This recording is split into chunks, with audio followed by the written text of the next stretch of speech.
Il est 23 h à Abidjan et partout en Côte d'Ivoire. Madame, Monsieur, bonsoir. Tout de suite, les titres de votre édition. Le nouveau gouvernement ivoirien est connu, un gouvernement resserré, conformément à la volonté du chef de l'État, le président Alassane Ouattara.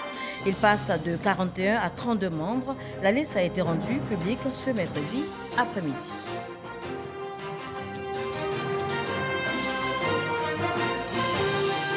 Il a été désigné hier par le président de la République, Alassane Ouattara. Le vice-président Temeko Meïle Kone a officiellement pris fonction ce mercredi, au lendemain donc de sa désignation après avoir prêté serment aujourd'hui même devant le Conseil constitutionnel. La cérémonie de prestation des serments s'est déroulée au palais présidentiel. Nous en parlons dans ce journal. Et puis face à face, Marine Le Pen, Emmanuel Macron ce soir, 5 ans après leur premier débat d'entre deux tours, le président candidat Emmanuel Macron et la candidate du Rassemblement national Marine Le Pen se sont retrouvés pour une nouvelle confrontation 4 jours avant la présidentielle en France. Outre le pouvoir d'achat, la sécurité, la jeunesse, autant de thèmes abordés dans ce débat télévisé. Je vous le disais tantôt, le nouveau gouvernement ivoirien est connu, un gouvernement resserré conformément à la volonté du chef de l'État, le président Alassane Ouattara. Il passe de 41 à 32 membres. La liste a été rendue publique ce mercredi après-midi, au lendemain donc de la reconduction du Premier ministre Patrick Achi à la tête du gouvernement ivoirien. Communiqué de la présidence de la République. Le président de la République, son Excellence M. Alassane Ouattara, a procédé ce mercredi 20 avril 2022, sur proposition du Premier ministre, chef du gouvernement, M. Patrick Jérôme Achi, à la signature d'un décret portant nomination des membres du gouvernement. Ainsi sont nommés ministre d'État, ministre des Affaires étrangères, de l'intégration africaine et de la diaspora, Madame Kandia Kamisoko Kamara, ministre d'État, ministre de la Défense, Monsieur Téné Birahima Ouattara, ministre d'État, ministre de l'Agriculture et du Développement rural, Monsieur Kobenan Kwasi Adjoumani, garde des Sceaux, ministre de la Justice et des Droits de l'Homme, Monsieur Jean Sansan Kambilé, ministre de l'Intérieur et de la Sécurité, Général Vagondo Diomandé, ministre du Plan et du Développement, Madame Kaba Nialé, ministre des Mines, du Pétrole et de l'Énergie, Monsieur Mamadou Sangafowa Koulibaly, ministre de la Fonction publique, Madame Anne Désirée Ouloto, ministre des Transports, M. Amadou Koné, ministre de l'Économie et des Finances, M. Adama Koulibaly, ministre de la Construction, du Logement et de l'Urbanisme, M. Bruno Nabagné Koné, ministre du Budget et du Portefeuille de l'État, M. Moussa Sanogo, ministre des Eaux et Forêts, M. Laurent Tchagba, ministre de l'Équipement et de l'Entretien routier, M. Amédée Kofi Kwaku, ministre de l'Éducation nationale et de l'Alphabétisation, Madame Mariatou Koné, ministre du Commerce, de l'Industrie et de la Promotion des PME, M. Souleymane Diarasouba, ministre de la Réconciliation et de la Cohésion nationale, M. Bertin Kouadio Konan, ministre des Sports, M. Paulin Claude Danho, ministre des Ressources animales et halieutiques, M. Sidi Tiemoko Touré, ministre de la Communication et de l'Économie numérique, porte-parole du gouvernement, M. Amadou Koulibaly, ministre de la Promotion de la jeunesse, de l'insertion professionnelle et du service civique, porte-parole adjoint du gouvernement, M. Mamadou Touré, ministre du Tourisme, M. Siandou Fofana, ministre de l'Enseignement supérieur et de la Recherche scientifique, M. Adama Diawara, Ministre de la Santé, de l'Hygiène publique et de la couverture maladie universelle, M. Pierre Demba. Ministre de l'Hydraulique, de l'Assainissement et de la Salubrité, M. Boaké Fofana. Ministre de la Promotion de la bonne gouvernance et de la lutte contre la corruption, M. Epiphane Zorobi Balo. Ministre de la Solidarité et de la lutte contre la pauvreté, Madame Lobo Miss Belmond Dogo. Ministre de l'Emploi et de la Protection sociale, M. Adama Kamara. Ministre de la Femme, de la Famille et de l'Enfant, Madame Nasseneba Touré. Ministre de l'Enseignement technique, de la formation professionnelle et de l'apprentissage, M. Kofin Guessan. Ministre de la Culture et de la Francophonie, Madame Françoise Remarque. Ministre de l'Environnement et du Développement durable, M. Jean-Luc Assis. Le premier Conseil des ministres du nouveau gouvernement se tiendra le jeudi 21 avril 2022 à 11 h au Palais de la Présidence de la République. Fait à Abidjan, le mercredi 20 avril 2022. Je vous remercie. Voilà, une nouvelle équipe gouvernementale constituée de 32 membres. On enregistre 11 sortants et 2 entrants dans ce gouvernement. 2 entrants dont l'entrée remarquable de Françoise Remarque à la tête du ministère de la Culture et de la Francophonie. Alexis Ouedraogo revient sur justement l'architecture de ce nouveau gouvernement. Aussitôt reconduit, le chef du gouvernement, Patrick Achi, met en ordre l'équipe gouvernementale. La liste des 32 membres, dont 3 ministres d'État, a été dévoilée ce mercredi au palais présidentiel. Parmi eux, un visage nouveau, celui de Françoise Remarque, occupant durant de longues années de hautes fonctions au groupe Canal+ Côte d'Ivoire. Elle prend les rênes du ministère de la Culture et héritera de la Francophonie, auparavant dévolue au ministère de la Communication. Ce ministère lui s'enrichit de l'économie numérique.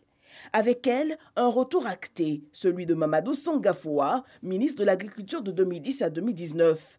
Pour ce grand retour, il dépose ses valises au ministère des Mines, de l'Énergie et du Pétrole. Laurent Tchagba, lui auparavant ministre de l'Hydraulique, devient le nouveau patron des eaux et forêts.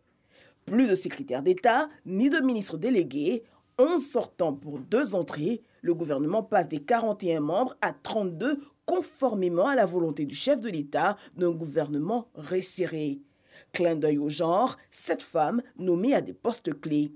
Les défis sont grands pour cette équipe dont les populations attendent beaucoup, notamment sur la mise en œuvre du programme Côte d'Ivoire solidaire qui devrait permettre de mieux ressentir les bons résultats de croissance engrangés par le pays. Ce 20 avril 2022, le gouvernement Patrick Achi II est enfin connu, mettant fin à une semaine de suspense après la démission du gouvernement le 13 avril dernier. Et lui a été désigné hier par le président de la République, Alassane Ouattara. Le vice-président de la République, Temoko Meïle Koné, a officiellement pris fonction ce mercredi, au lendemain donc de sa désignation. Il a prêté serment aujourd'hui même devant le Conseil constitutionnel. La cérémonie de prestation de serment s'est déroulée au palais présidentiel en présence du président de la République, Alassane Ouattara, comme l'exige la Constitution. On en parle avec Mahama Traoré. Devant le Conseil constitutionnel, réuni en audience solennelle à la salle des pas perdus du palais de la présidence de la République, Temoko Meïle Koné fait ce serment. Je jure solennellement et sur l'honneur de respecter la Constitution, de remplir consciencieusement les devoirs de ma charge dans le strict respect de ses obligations et avec loyauté à l'égard du président de la République. Que le président de la République me retire sa confiance si je trahis mon serment. Et le Conseil constitutionnel d'attester de la régularité de cette prestation de serment. Monsieur Temoko Meïle Koné, nommé vice-président de la République de Côte d'Ivoire par décret numéro 2022-268 du 19 avril 2022, a prêté le serment préalable à son entrée en fonction conformément aux dispositions de l'article 79 de la Constitution, en la présence constante du président de la République. Le Conseil constitutionnel lui en a donné acte et l'a renvoyé à l'exercice de ses fonctions. C'est fait. Temoko Meïle Koné peut désormais pleinement exercer les fonctions de vice-président de la République de Côte d'Ivoire devenant ainsi la deuxième personnalité de l'État après le président de la République. Il me paraît utile de rappeler l'article 62, alinéa 3 de la Constitution, qui fait du vice-président, en cas de vacance du pouvoir, non pas un intérimaire du président de la République, mais de droit, le président de la République chargé de poursuivre et de terminer le mandat en cours en exerçant les prérogatives de président de la République. Il lui est seulement ôté le pouvoir, pendant cette période, de désigner un nouveau vice-président ou un nouveau Premier ministre et, partant, de former un nouveau gouvernement, d'organiser un référendum ou encore de prendre l'initiative d'une révision de la Constitution, attribution que le Constituant a entendu réserver exclusivement au président de la République oint par le suffrage universel du peuple souverain. Garant de l'application de la loi fondamentale, le Conseil constitutionnel instruit le nouveau vice-président de la République sur les responsabilités liées à son serment. L'article 60 a trait à la bonne gouvernance devenue, partout à travers le monde, le fil conducteur de la gestion des affaires publiques. Cette disposition vous oblige à procéder à la déclaration authentique de votre patrimoine devant la Cour des comptes. Vous êtes le seul, avec le président de la République, à déclarer votre patrimoine, non pas devant la haute autorité pour la bonne gouvernance, mais devant la Cour des comptes. En outre, le même article vous interdit, soit par vous-même, soit par personne interposée, durant tout l'exercice de votre fonction, d'acquérir ou de louer le moindre bien relevant du domaine de l'État et des collectivités territoriales. Cette interdiction ne peut être levée qu'avec l'autorisation préalable de la Cour des comptes. Le vice-président doit désormais fidélité à la Constitution et surtout loyauté au président de la République. En prenant la ferme résolution ce matin de remplir fidèlement les devoirs de votre charge et de vous comporter de manière loyale à l'égard du président de la République, c'est à une droiture sans inflexion, à une sincérité sans défaillance et à un irréfragable devoir de franchise, non seulement dans l'exercice de votre fonction, mais surtout à l'endroit du président de la République, que vous vous engagez solennellement.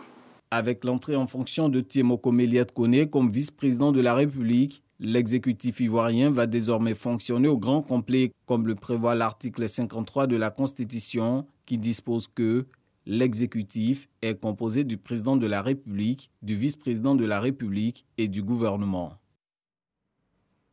Humilité et détermination, les maîtres mots du discours du vice-président de la République après donc sa prestation de serment. Tiemoko Méliette Koné, qui se dit conscient de la responsabilité à lui confier, a témoigné toute sa gratitude au président de la République, Alassane Ouattara, pour l'honneur et la confiance. Il s'est surtout engagé à remplir, vous l'avez entendu tout à l'heure, sa mission avec fidélité et loyauté. On retrouve Mahama Traoré.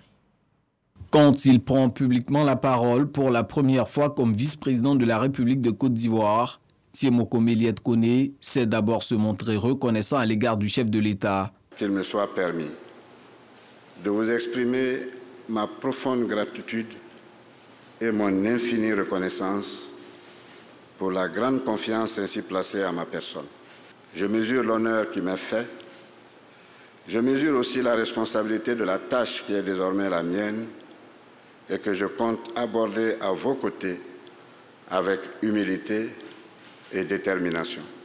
En poste à Dakar au Sénégal ces 10 dernières années comme gouverneur de la Banque centrale, Tiemoko Méliette Koné a pu observer les bons prodigieux accomplis par la Côte d'Ivoire sous le leadership du président Alassane Ouattara.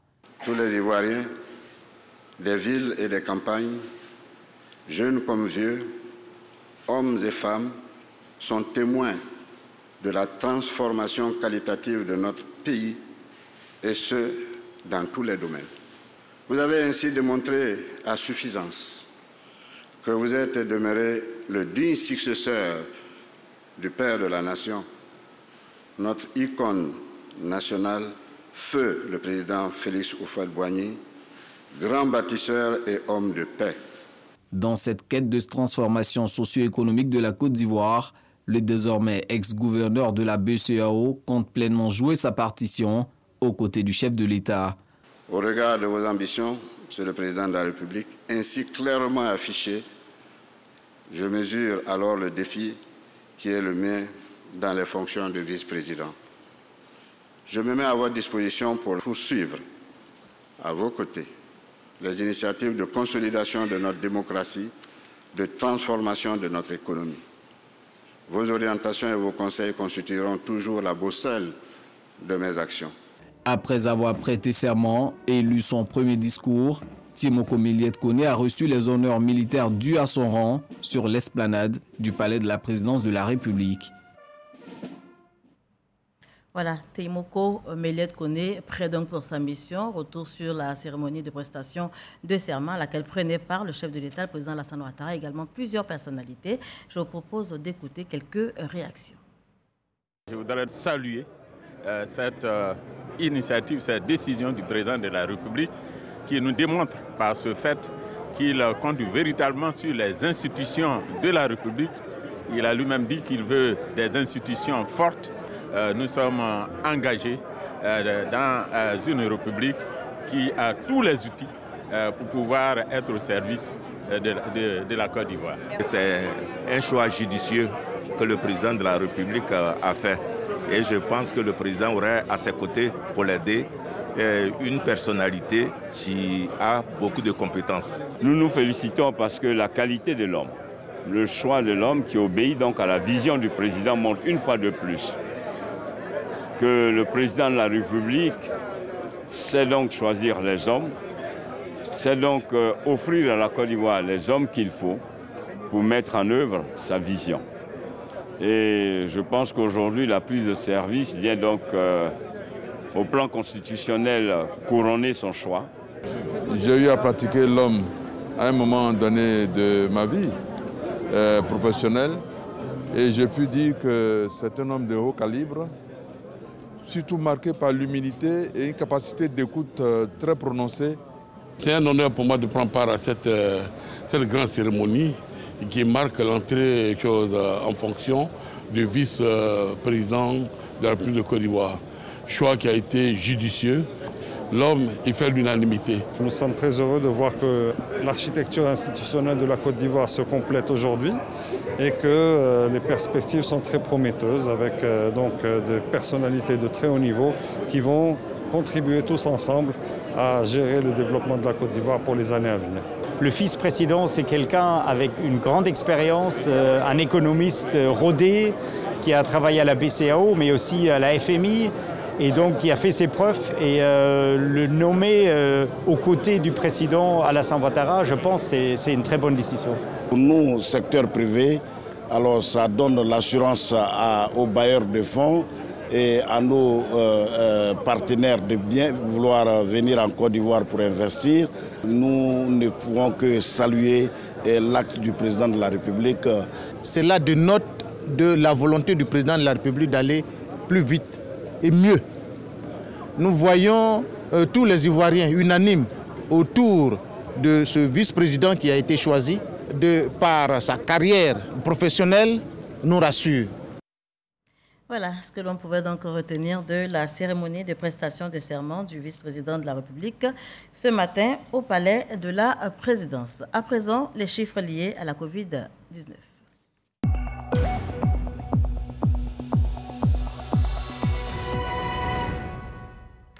6 nouveaux cas enregistrés ce mercredi, 8 guéris, 0 décès, fort heureusement. La COVID-19, sachez-le, continue de sévir. La pandémie n'est pas encore contenue. Respectons donc les mesures barrières et surtout, faisons-nous vacciner.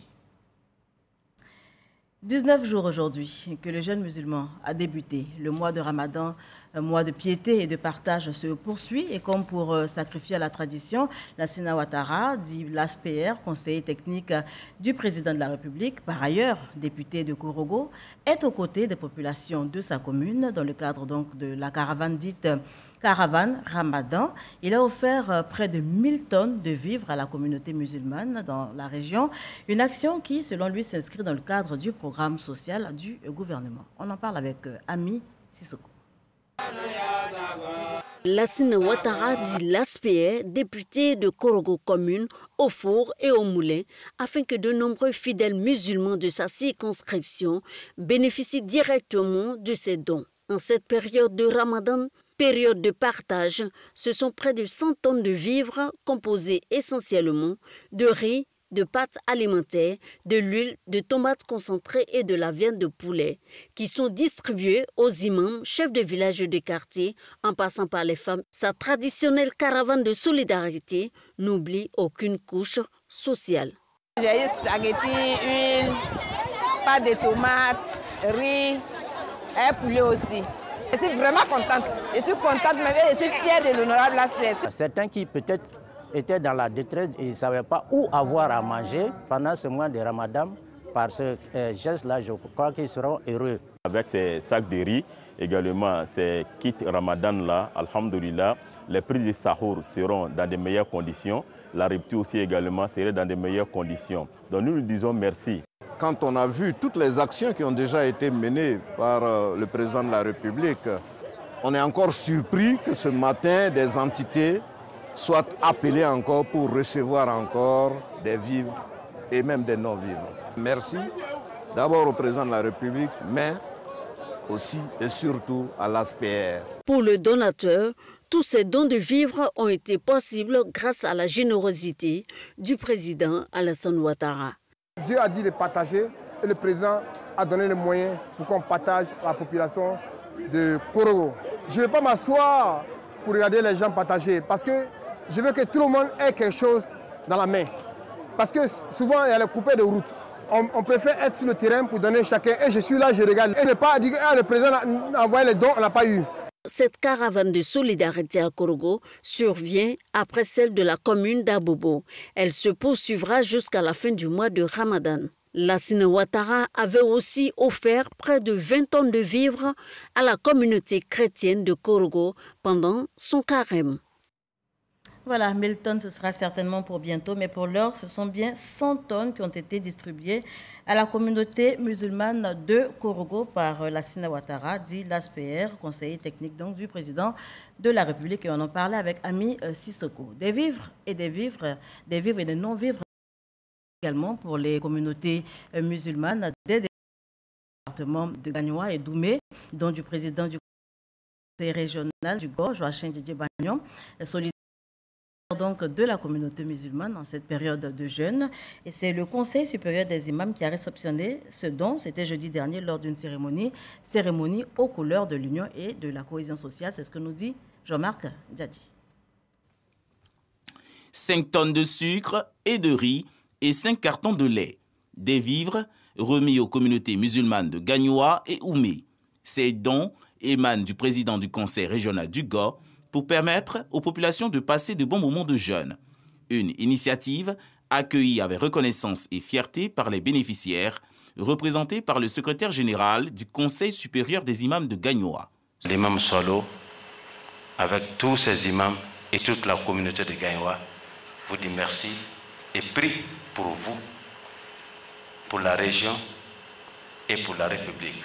Après avoir félicité les hommes religieux pour toutes leurs prières, le préfet de Gagnoa et le président du conseil régional du GO ont invité les différentes populations malinquées et bété à prioriser le vivre ensemble. Aujourd'hui, la communauté musulmane, par la voix de l'imam, a indiqué que toutes les actions que vous faites, monsieur le président du conseil, ce sont des actions qui sont considérées. Mais c'est avec vous et avec votre équipe, tous les imams, qui ont accepté dignement cette réconciliation, sans trop chanter, sans crier. Et je voyais entre-temps les jeunes étaient allés jouer avec la boue, les jeunes pouvaient Babré, Garayo. C'est ça ma conviction. Cette remise de vivres se tient chaque année dans le cadre du carême chrétien et du jeûne musulman. Le conseil régional entend pérenniser ces actions dans toutes les localités de la région du GO. Cohésion sociale, développement au cœur d'une double cérémonie à Kandena. Kandena, c'est dans la sous-préfecture d'Amonvi, dans l'est de la Côte d'Ivoire. Cérémonie de pose de la première pierre d'un bâtiment de logement d'enseignants, doublé de la remise de matériel agricole. Notez que le ministre-gouverneur du Zonzan, Touré Souleymane, en a profité pour appeler les cadres à faire fi des clivages politiques et à œuvrer ensemble pour le développement de la région. Pankwadio. La cohésion et l'union célébrée à Kandénan dans la sous-préfecture d'Amanvi, Est ivoirien. À la manœuvre, le ministre-gouverneur du Zanzan, Dr Touré Souleymane, une façon pour lui d'exhorter à l'union des forces vives et pour mettre le pied à l'étrier, le premier responsable de la mutuelle des cadres est investi. Nous sommes une mutuelle jeune, alors nous sommes en train de faire nos premiers pas. Et c'est un honneur pour nous d'avoir le premier homme de développement des grands projets de notre région à notre côté. Alors, nous lui avons dit que nous allons lui présenter un livre blanc. La cérémonie est symbolique, mais les chantiers sont énormes. Déjà, une action de développement matérialisée par cette pose de première pierre d'un bâtiment de 3 logements d'enseignants. Le ministre-gouverneur du Zanzan, en présidant cette activité, veut délivrer un message. C'est un acte qui symbolise l'unité. Seul on va vite, mais ensemble on va loin.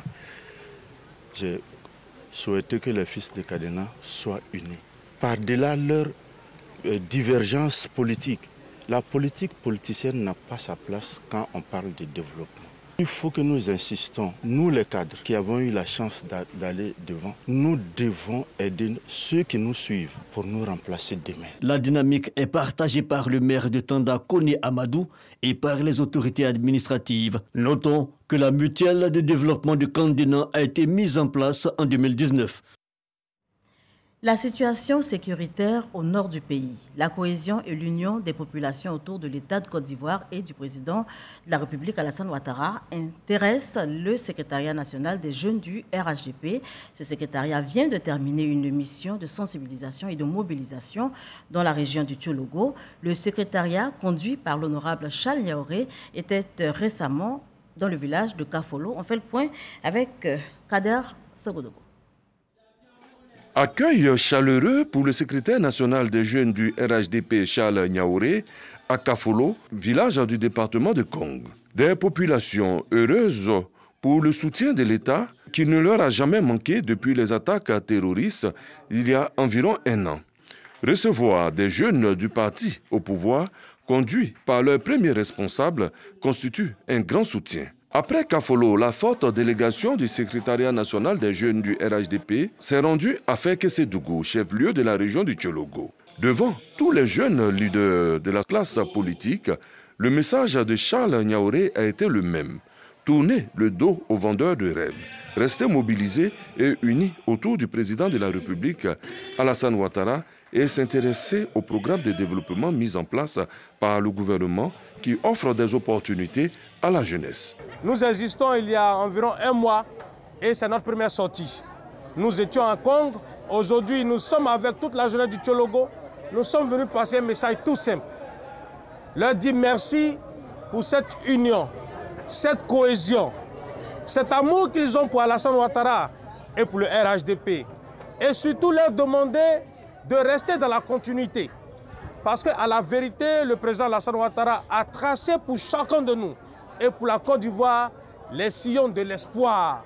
Le représentant du premier responsable du RHDP du Tchologo, le ministre d'État Teni Birema Ouattara, parrain de cette rencontre, salue le message de Charles Niaoré, non sans appeler les jeunes du Tchologo à l'union. Nous voulions leur dire merci. Et lui dire également merci pour le message de cohésion, de fraternité, de conviction et de loyauté à l'endroit du président Alassane Ouattara, notre frère. Nous savons que le Tchologo n'est pas une zone facile, mais notre jeunesse a montré qu'elle est responsable, qu'elle est loyale. Et c'est ce que nous sommes venus confirmer ici par notre présence et dire merci à toute la jeunesse pour cette mobilisation, pour cette solidarité, cette cohésion. Merci aussi au secrétariat national pour avoir fait le déplacement du Tchologo exceptionnellement et avant tout. Des mots d'encouragement à la jeunesse qui, pour le secrétariat national chargé des jeunes du RHDP, constituent une source de motivation pour la suite de ces actions sur le terrain. Des actions qui ont véritablement démarré à Kong par une lecture coranique. On parle sport à présent. Le tirage au sort des éliminatoires de la CAN de football 2023 a eu lieu ce mardi. C'était à Johannesburg, en Afrique du Sud. Notez que la Côte d'Ivoire, qualifiée d'office, a hérité d'un groupe abordable. C'est en tout cas ce que nous dit Jean-Sylvain Esso, avec qui je vous propose de revivre cette cérémonie de tirage au sort. L'Ivoirien Salomon Kalou et le Sud-Africain Lucas Radebe sont les deux anciens champions d'Afrique qui ont effectué le tirage au sort de la 34e édition de la CAN de football qui se tiendra en Côte d'Ivoire du 23 juin au 23 juillet 2023. Les 48 pays ont été repartis dans 12 poules de 4. La Côte d'Ivoire, qualifiée d'office en tant que pays hôte, mais qui participera malgré tout à ces qualifications, est logée dans le groupe H en compagnie de la Zambie, des Comores et du Lesotho. Récent champion d'Afrique, le Sénégal est le grandissime favori du groupe L où il affrontera le Mozambique, le Rwanda et le Bénin. Nation la plus titrée finaliste lors de la précédente édition, l'Égypte est logée dans le groupe D avec le Malawi, la Guinée et l'Éthiopie. Autre grande du continent qui devrait confirmer son statut de favori, le Cameroun. Les Lions indomptables partagent le groupe C avec le Kenya, la Namibie et le Burundi. Le groupe K est considéré comme le plus relevé avec les présences des Lions de l'Atlas du Maroc et des Bafana Bafana d'Afrique du Sud. Deux pays qui devront toutefois craindre le Libéria et le Zimbabwe. Les deux premiers de groupe seront directement qualifiés. Les éliminatoires démarreront en juin 2022. Et puis en France, face à face, Marine Le Pen et Emmanuel Macron, ce soir, 5 ans après leur premier débat d'entre-deux tours, le président candidat Emmanuel Macron et la candidate du Rassemblement national, Marine Le Pen, se sont retrouvés pour une nouvelle confrontation à 4 jours donc de la présidentielle en France. Outre le pouvoir d'achat, la sécurité, la jeunesse, la compétitivité, l'environnement, la gouvernance sont autant de thèmes qui ont été donc abordés dans ce débat télévisé. Et cette information capitale pour terminer ce journal, sachez que le nouveau gouvernement ivoirien est connu, un gouvernement resserré conformément à la volonté du chef de l'État, le président Alassane Ouattara. Il passe donc de 41 à 32 membres. La liste a été rendue publique ce mercredi après-midi, au lendemain donc de la reconduction du Premier ministre Pati Kachi à la tête du gouvernement ivoirien. Et c'est ici qu'on s'arrête pour cette édition. Merci d'avoir suivi.